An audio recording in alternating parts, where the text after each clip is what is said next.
Tonight on Nate NewsWatch. Nate's television program adapts in order to better prepare their students for a changing media world. If things are clearly not working, like if TV news is just like, if the numbers are dropping, but online is like going up, like you have to go more that route. There's a new diet here in Edmonton called the snake diet, and it has some worried about the health risks. Many times when people are using these fasting diets to lose weight, that actually doesn't work well for promoting a healthy metabolism. An outbreak of mumps in Edmonton has some people worried about vaccinations. If one person gets it, the whole team could get it, and that's just a nightmare waiting to happen. NewsWatch starts now.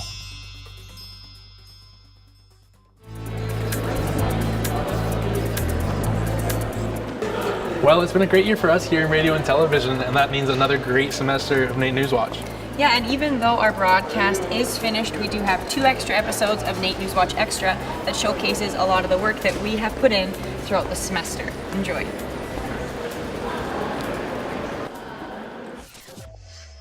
You're watching Nate NewsWatch.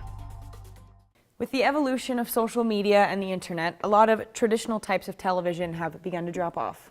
That's true, but different broadcasting programs have actually started evolving. The one here at Nate has changed to kind of better suit our world.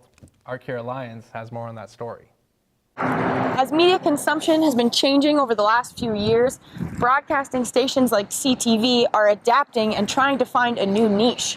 It's students like Kennedy Schmidt, an upcoming broadcaster in her 2nd semester at Nate, that are up for the challenge to find where they fit in. Things are always changing, so you just have to be able to evolve. I think it's just also important to see like what's working and what's not. If things are clearly not working, like if TV news is just like, if the numbers are dropping, but online is like going up, like you have to go more that route. The threat to television news is that the social media industry is new and more captivating with younger audiences. Outlets such as Facebook, Twitter, and Instagram provide immediate content that is tailored to individual preferences and can be accessed anywhere at any time. The television program at Nate has been adapting to better prepare their students with the additional new age classes like social media. Well, I think that the changes have coincided with what's been going on in industry.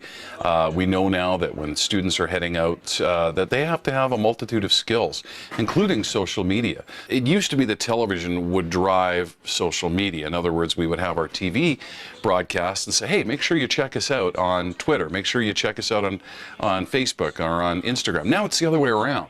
We know that the audience is going there first, so now it's drawing them back to television. So in some ways the roles have been reversed. There are always those people saying, oh, the end is near, Chicken Little, the sky is going to fall.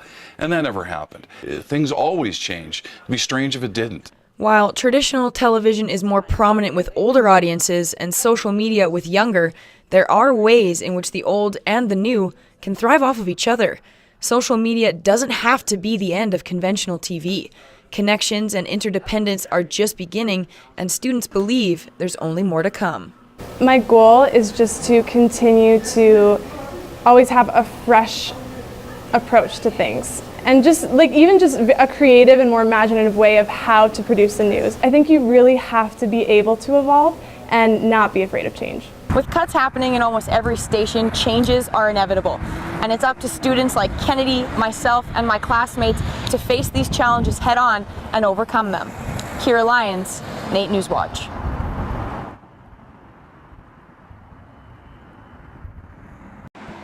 Being healthy and staying active can be a tough task for most of us.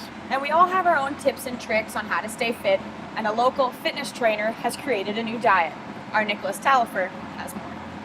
Usually when we talk about becoming a bit healthier and losing some weight, most of us think of exercise and cutting down on the junk food. But a diet that is growing in popularity is bringing forward a different kind of method. The snake diet is a new trending diet plan that has people essentially eating like a snake, and if you're unfamiliar with how a snake eats, it's very rarely. The idea behind this being that instead of eating regularly, clients would begin fasting for several hours, forcing their body into a fat-burning mode. Cole Robinson is a fitness trainer who's come up with the snake diet and says that this method of fasting not only works, but works quickly. Anything. I had one guy, he lost 64 pounds in 11 weeks, and he's a truck driver, and he was still working, and he started out about 290. Now I think he's down to 220 something. Although Robinson has received mixed reviews about his extreme diet, he's gained quite the following online, with over 4,000 members on his Facebook group, as well as making YouTube videos where he lets his experiments speak for themselves. Hey, fatty! One of his many followers is Anthony Lovesey, who originally started the diet to lose weight, but says it's turned out to be much more. I was fascinated at the results that he was getting. I think you start doing the diet for the weight loss, but I think aside from that, you then understand the health benefits of doing the fasting focused lifestyle now. While some see the snake diet as simply just not eating for a while, Robinson insists that the fasting lifestyle helps fight the everyday battles of food addiction. And the only way you can truly beat that food addiction is what I do at the start when I coach people. I get them to grind through a 48-hour fast, because it takes, from my experience, it takes about 24 to 30 hours for your body to make that shift. Now, although the snake diet is still seeing these fantastic results, experts still stress that there are still healthier ways to lose weight. Allison Craig is a local nutritionist who says that even though these kinds of diets may get you quick results, there may be health risks when it comes to fasting for long periods of time. The real danger there is for extended periods of time you can lose muscle mass, and many times when people are using these fasting diets to lose weight, that actually doesn't work well for promoting a healthy metabolism. Fitness and health trends always seem to come and go. Whether it's the snake diet or any other type of diet, it's important to do your research and find the one that's best suited for you and your body. Nicholas Tellifer, Nate NewsWatch. A conversation that's always been important in Canada is now more relevant than ever. The controversy behind whether vaccinations have positive or negative effects is taking its toll. Our Vicky Formansky has more on that story.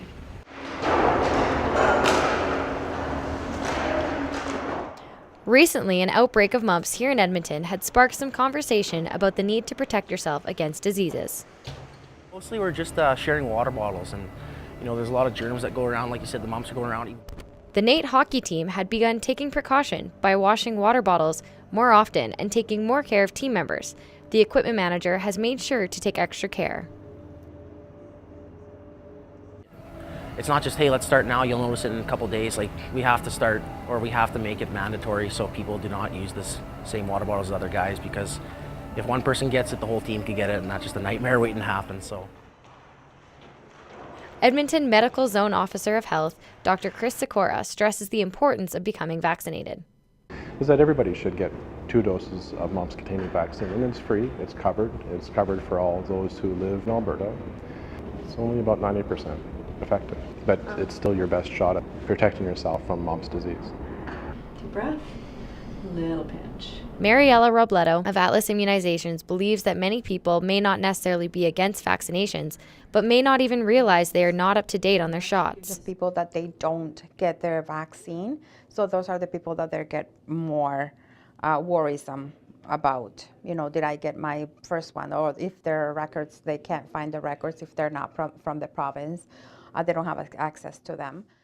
On the contrary, many people do not believe in vaccines or have other personal reasons not to get them.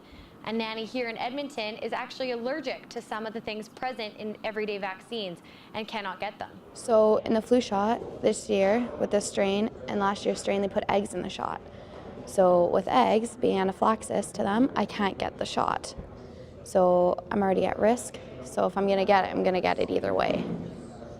Experts do say that vaccinations are key, but the controversy will always be there. Vicky Formansky, Nate NewsWatch. Coming up after the break, we take a look at a local group that's trying to help gay Christians. It's the same sort of space and support that I experienced when I first came to terms with my sexuality. And a look at 2 local rappers who are trying to make it big. One of the biggest kind of things that ever happened to me music related so far was winning a thing called the Bell Media Prize.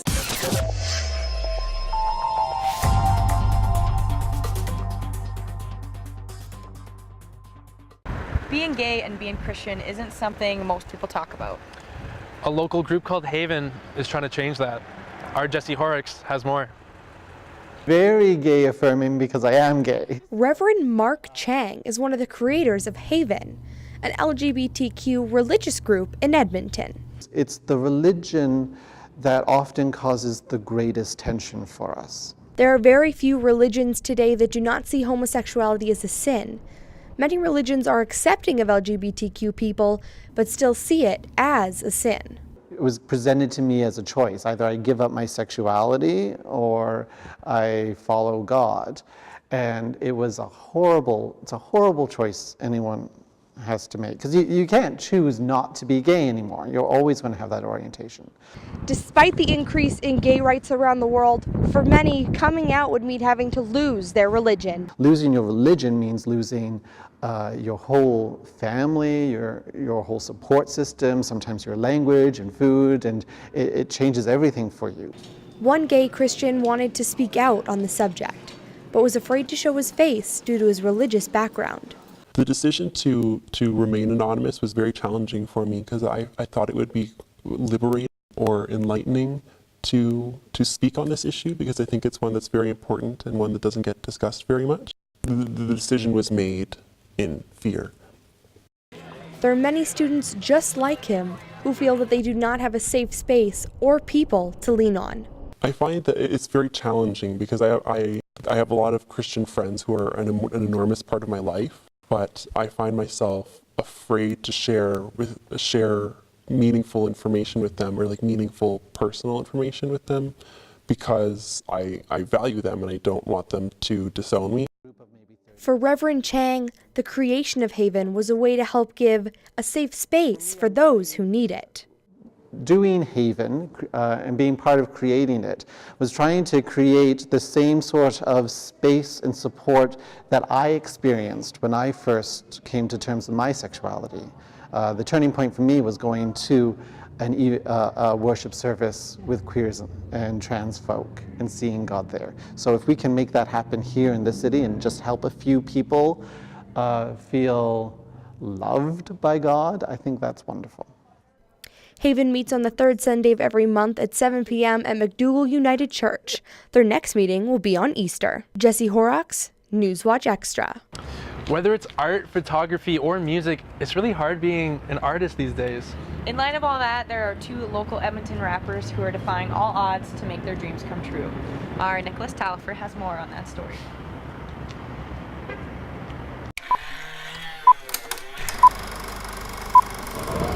Get it or believe me, they thought it was just like he's a rapper, you know, like it was just like a fad.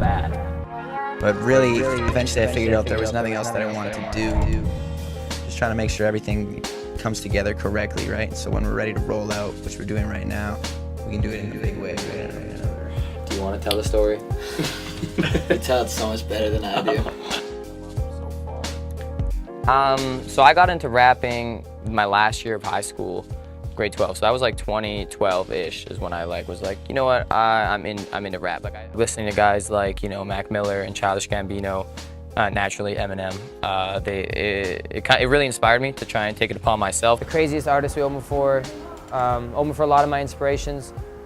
J. Cole, we opened at the Shaw Conference Center, 4,000 people with Machine Gun Kelly and Ghostface Killah. You know, when I first started, there was no support systems, and people like to hate, so there was a lot of resistance, I guess, even just like among my peers. Like some of my close friends didn't even get it or believe me. It's a never-ending battle, but we're still here, so I didn't give it up. You know, then I started taking it seriously like a business. And the big thing, one of the biggest kind of things that ever happened to me, music-related so far, was winning a thing called the Bell Media Prize, and it afforded me the opportunity to go to Toronto for 3 months, and it was like a full scholarship for our program. So it essentially taught me to be an artist manager, so to handle all the business in between while balancing the art. And I'm still working on finding a balance with that. Once that's done, I'm gonna basically work on the marketing plan. You know, I'm applying for funding as we go, doing music videos, and then just get the ball rolling, pitch a tour, and then just like rinse and repeat until I'm a star, you know?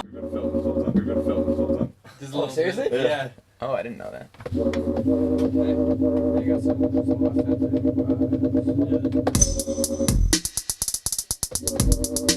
That's gangster. I started listening to music, obviously, when I was really little, all genres, everything. I was always just in love with every kind of music and all that stuff, but I really kind of dialed it in at the start of high school, listening to rap, writing rap, producing beats, more gear, buying stuff, just making beats, recording myself with me and my friends, and just kind of messing around. But really, eventually I figured out there was nothing else that I wanted to do, but I kind of took a step back. I wanted to make sure to do it right. Oftentimes inspiration will come out of nowhere, watching a movie, TV, just driving around. Sometimes I'll be in the car, get an idea for a beat, and I just gotta like beatbox it till I get home and I can lay it down. So what we're trying to do is really focus and learn everything, do all the groundwork, and take it seriously as a business, as an artist, all that together, and just really make it work. Because there's dope music being made here. People just aren't taking the steps to really get it out there. In Edmonton hip hop, there seems to be a lot of ego for whatever reason. And no one, everyone's butting heads as opposed to, synergizing and collaborating as a local. How are you going to take it from the municipal level to the provincial, then Western Canada, and then across that? You can't do it by yourself. We found a dynamic where, with him and myself and a few other creators, where we're building a really kind of self-sustainable entity that, could morph into a label down the road. A lot of people aren't thinking that big picture, and I think that that's one of the big problems too, is people are very nearsighted. Like I said, you have to build the business and build the momentum and capitalize. It's a little bit of nervous energy, and then you just kind of focus in and dial it in, and then as soon as you get up there, if you're confident in the material that you're about to present, everything kind of just goes away. It really just kind of takes over my body, and I become, just this, I don't want to say this other person, but I just become this extension of my normal self, and man, it's one of a kind. It's crazy. When you listen to the people, these people that you look up to, and you actually jam their tape in your spare time, and then you warm up the crowd for them, so when they come out, they can just slay 110%. Close. Okay. I wrote the verse, man, open and close. Okay. Hey, these girls, man, open and close. Cause we make it look so easy when we play at these shows. Like the moment, make up with man, open and close. I wrote the verse, man, open and close. Hey, these girls, man, open and close. Cause we make it look so easy when we play at these shows. How you guys doing, man? We got All right, my name is Mitchell Lawler. This is Cox, like the seashell. Thank you, we love you.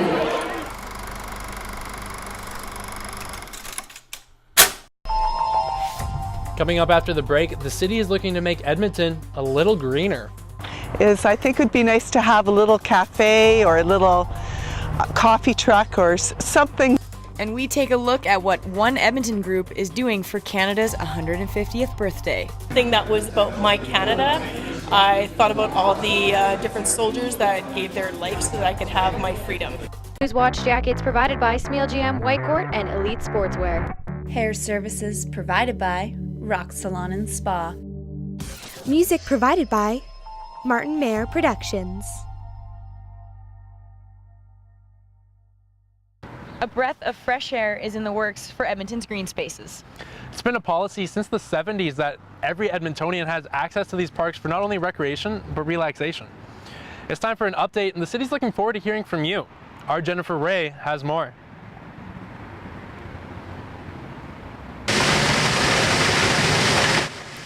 The sound of a sewer doesn't bring to mind the great outdoors. Breathe is the name of Edmonton's strategy to balance city living with green space.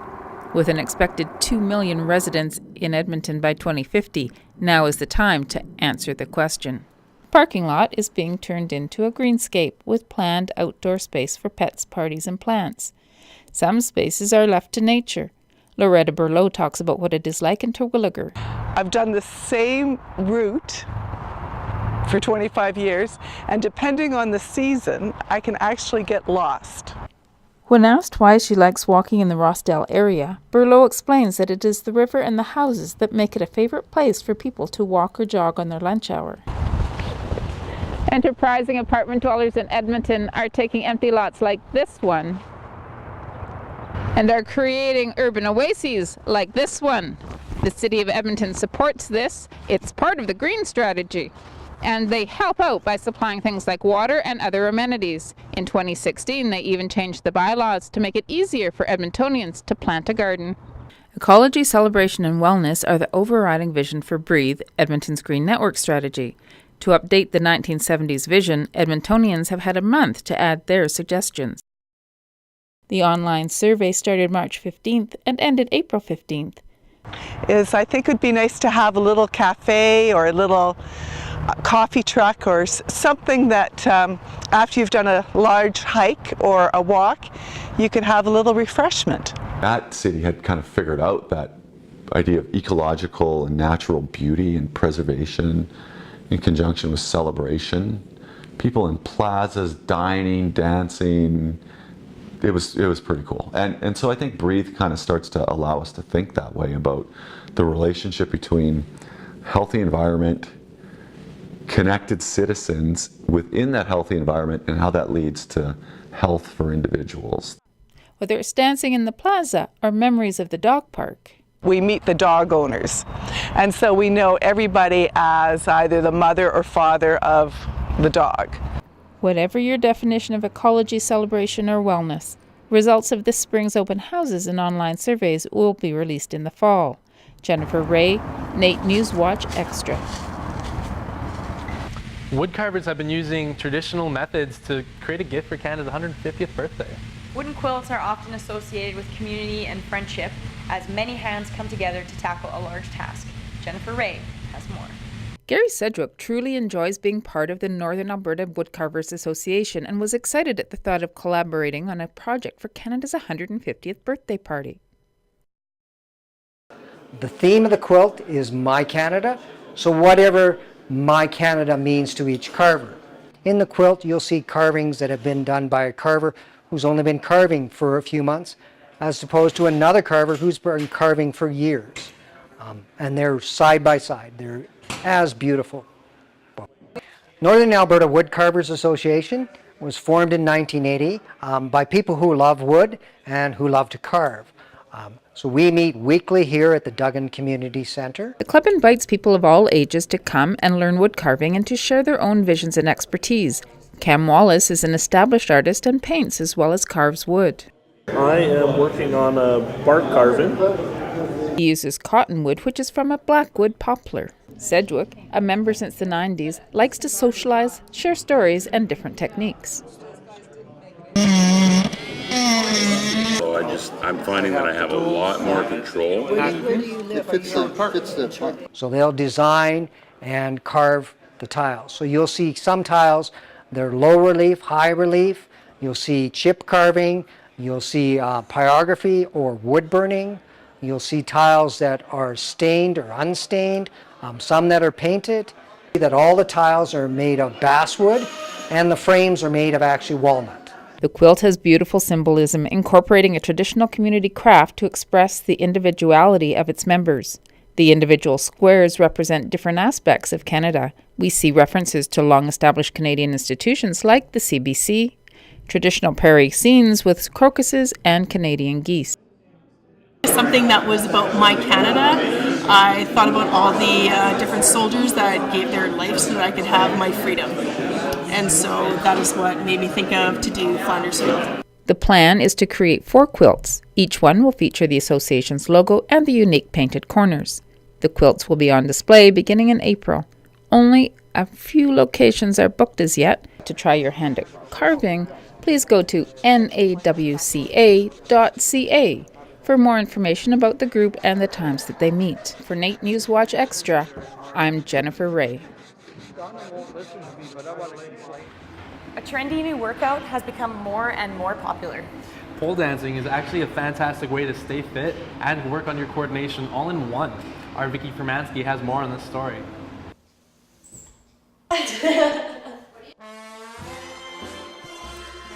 Most people go to the gym to get in shape. But some have been finding a creative way to lose weight and free their minds. Pole dancing and aerial yoga are just a few of the classes that Amy teaches here at Pole Junkies. You're not worried about things, it's almost like playing. You're just dancing around the pole, you're doing what you want to do. Some of the new moves that you learn are really fun. There's some spins that are really fun to do. And the pole spin too. So that is probably the most freeing thing ever, is when you're just flying around a pole and having a good time and you're not really worried about anything. These classes are great for strength training and flexibility and offer many different levels to work your muscles suited to your needs.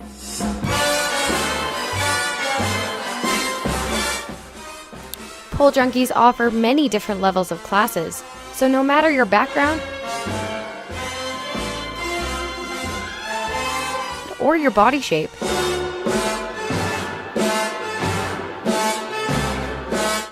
you can enjoy the many benefits the classes have to offer. It's just really fun and freeing, and it's different from anything else that I do. When you come in here, it's a very welcoming kind of family environment. Everyone has a lot of fun together, and it really motivates you to become better because you see something that you want to do and you're going to really push yourself to get stronger, to get more flexible, to get your body where it needs to be to do those things. Amy tried to teach me a few moves, but it's going to take some time to become as good as she is.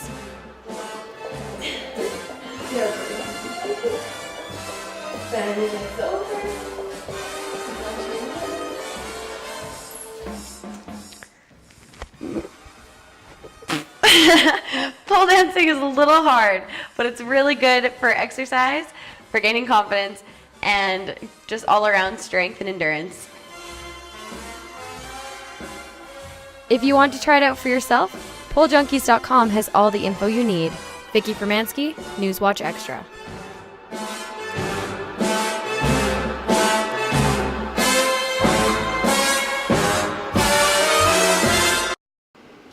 We've had a lot of fun this semester working on a lot of different things, practicing on our shooting, editing, producing, and just overall our storytelling abilities. And we got to put together some pretty great shows in the process. So thanks so much for being a part of our journey. We hope that you enjoyed it as much as we did. Make sure you tune in next week to watch our very last show for this semester for NewsWatch. Have a good one.